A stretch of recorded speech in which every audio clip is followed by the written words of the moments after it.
7th week in the year of 2025. There's a song that goes, in the year 2525, if man is still alive. Anyway, I don't even know who sung it.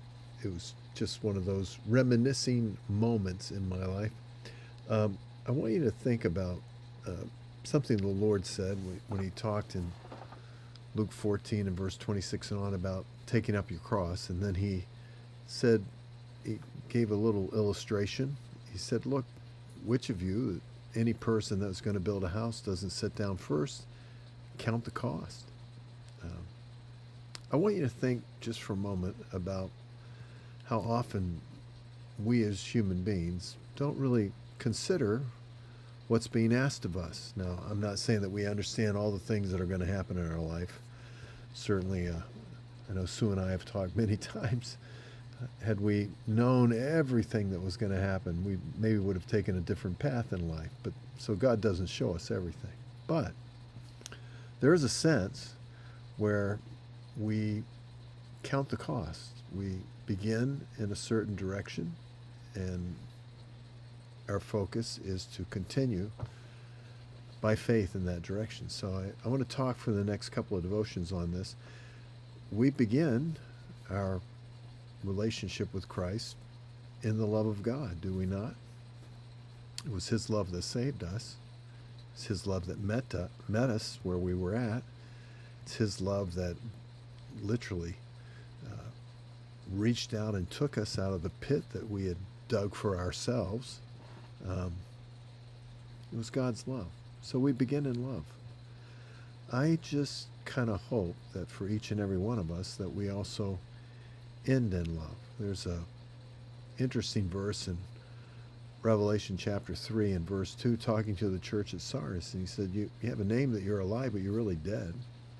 And he said, I've kind of, as he did with all the churches, I've searched you, and I haven't found your work complete, meaning you didn't finish it. You didn't finish as you began. Now, I'm getting older, you're getting older. It doesn't matter what our age is. I've known people that were young that didn't finish as they began. I know people that are older that do not finish as they began. I've, in my own life, been challenged many times to veer off course and not finish. I love what Paul said in 2 Timothy chapter 4 when he said, I've finished my course. I've run my race. I fought a good fight. We start out in the love of God. And the love of God is an overwhelming, it bathes us, cleanses us. It gives us encouragement. It gives us hope. It tells us that our past wrongs are not so big that God couldn't forgive them. It, as it says in 1 Corinthians 13 and verse 7 and 8, it doesn't fail. Everything else will, but it won't.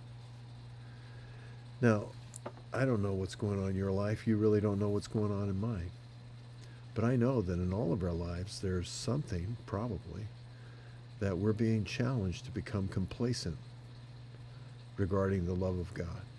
Whether it be a person who is trying our patience to the nth degree, a prodigal, or someone that's done, hurtful things, and as a result, we're just challenged, just stretched. All I can say to you today is you began this life, this new life in Christ, in the love of God. Finish it in the love of God. Don't let anyone take that out of your heart. It is one of the most devastating and horrendous things to see when a person begins in the love of God and then veers out of the love of God and starts treating people horribly, or is bitter or complacent, just doesn't care. Don't let that be you or me. I hope it won't be me. We started in love.